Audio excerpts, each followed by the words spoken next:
আসসালামু আলাইকুম সবাইকে। আশা করি সকলেই ভালো আছেন। সাধারণ বীমা কর্পোরেশনের কয়েকটা পদে সার্কুলার হয়েছিল। এর মধ্যে বিশেষ করে লোভনীয় কয়েকটা পদ ছিল।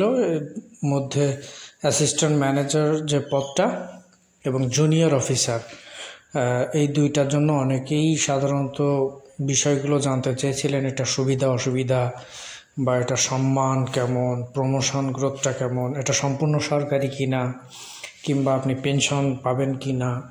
সো ওভারঅল পরীক্ষা পদ্ধতি, কোন বই থেকে প্রিপারেশন নেবেন, প্রশ্ন ব্যাংক সম্পর্কে ধারণা সহ এটার সুবিধা অসুবিধা চাপ সব কিছু মিলিয়ে আজকে ভিডিওটা আপনাদের জন্য।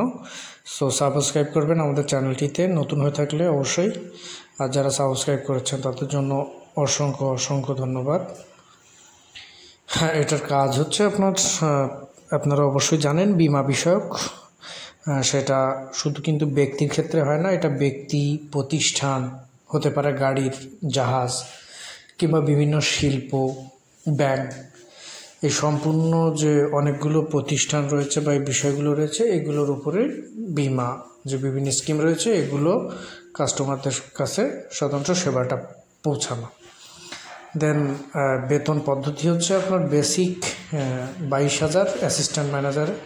সো সেই হিসাবে আপনি বিভিন্ন স্থান বা অবস্থানের উপর ভিত্তি করে, শহর, সিটি কর্পোরেশন ইত্যাদির উপর ভিত্তি করে আপনার বেতন 34,000 থেকে 36-37,000 এর ভিতরে থাকবে অ্যাসিস্ট্যান্ট ম্যানেজার। এবং জুনিয়র অফিসারের বেতন আপনার 25,000 থেকে 27,000 এর ভিতরে হবে। এছাড়াও আপনি প্রতিদিনের টিফিন ভাতা পাবেন 200 টাকা করে। অর্থাৎ যদি 20 দিন 25 দিন আপনি অফিস করেন তাহলে 5,000 টাকা আপনি এক্সট্রা পাবেন দুইটার ক্ষেত্রেই, দুইটা পোস্টের ক্ষেত্রে।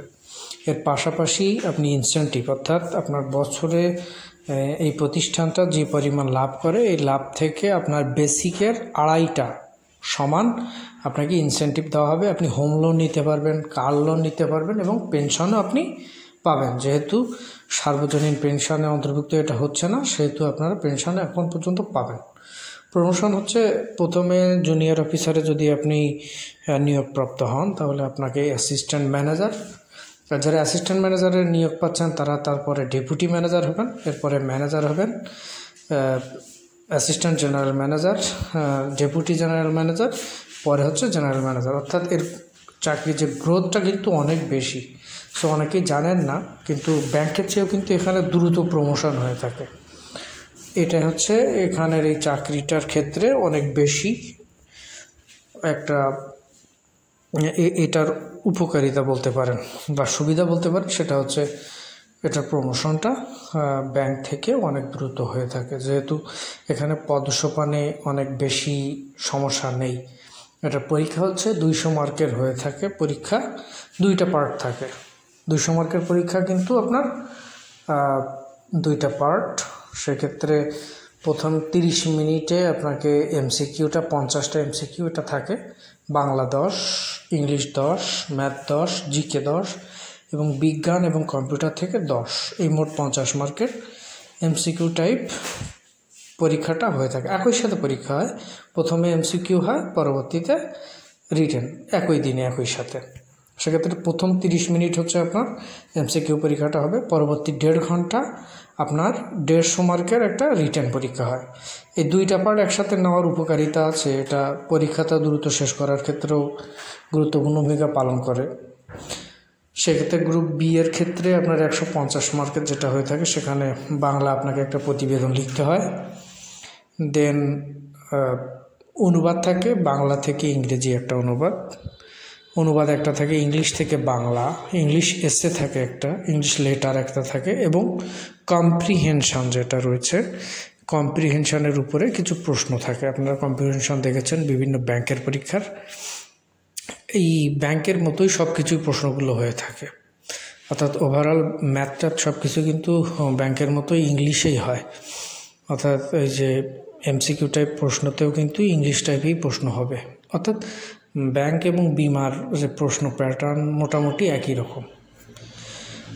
দেন প্রিসাইজ মানে সারমর্ম, ইংরেজিতে যে সারমর্ম, আপনারা অফিসার জেনারেলের পরীক্ষায় গভর্নমেন্টের অফিসার জেনারেল যে ব্যাংকের পরীক্ষাটা দেখেছেন, প্রিসাইজ সম্পর্কে এখানে ম্যাথ থাকে কিন্তু 5টা 50 মার্ক, আর শর্ট নোটস থাকে কিছু কিছু সাধারণ জ্ঞানের বিষয়।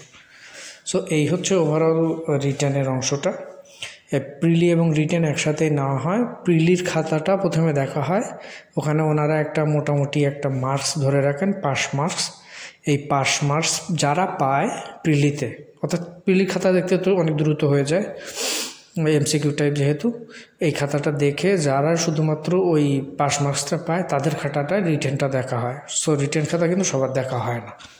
এই প্রিলি এবং রিটেন একসাথে নেওয়াটা উপকারিতা হচ্ছে এইটাই। আর এখানে বই হচ্ছে আপনারা দিগদর্শনের প্রশ্ন ব্যাংকটা নিতে পারেন। আর ওভারঅল যেহেতু ব্যাংকের মতোই প্রশ্ন হয়, আপনারা রিটেনের জন্য এই ব্যাংক রিটেন সলিউশন এটা রাখতে পারেন। আর প্রফেসর্স কি টু গভর্নমেন্ট ব্যাংক সলিউশন বলে একটা বই আছে, আপনারা জানেন, মানে ব্যাংকের, গভর্নমেন্ট ব্যাংকের যে প্রশ্ন ব্যাংক, এই প্রশ্ন ব্যাংকটা নিলে ওখানে কিন্তু বিমার বিষয়ক লেখা আছে। আর ভাইবার ক্ষেত্রে ক্র্যাক দ্য ব্যাংক ইন্টারভিউ একটা বই রয়েছে, আপনারা এই বইটা নিলে ভাইভাতেও অনেক বেশি উপকৃত হবেন আশা করা যায়। সো ওভারঅল হচ্ছে বইগুলো সম্পর্কে আপনার ধারণা। এবার অসুবিধার কথা বলি। অসুবিধা খুব একটা নেই এই চাকরিতে, সাধারণত কাজের চাপটা ব্যাংকের চেয়ে অনেক কম থাকে, কিন্তু অসুবিধা হচ্ছে এখানে একটা যে আইডেন্টিটি ক্রাইসিসে ভুগতে হয়। অর্থাৎ মানুষ কিন্তু বিমা সম্পর্কে অনেক বেশি জানে না। এই না জানার কারণেই অনেকেই মনে করে এটা সরকারি জব না, বা এরা হচ্ছে বেসরকারি একটা চাকরি, এরকম অনেকেই মনে করেন। কিন্তু বর্তমানে শিক্ষিত শ্রেণীর ভিতরে অনেকেই জানেন যে আমাদের সাধারণ বীমা কর্পোরেশন গভর্নমেন্টের অন্তর্ভুক্ত, এটা অনেকেই না